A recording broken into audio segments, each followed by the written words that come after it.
Huwag tulungan ng hindi dapat tulungan. Kapag tinulungan mo ang hindi dapat tulungan, tinutulungan mo lang siyang masira ang buhay niya. Konsentidor ang tawag sa'yo. Dahil hindi mo siya dinadala sa dapat na kalagyan niya. Hindi mo siya tinuturuan na magtrabaho para sa kanyang buhay.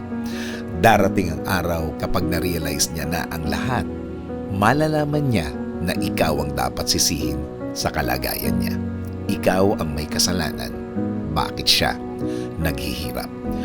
Stop trying to help people that don't want to be helped. You'll only lose and destroy yourself in the process.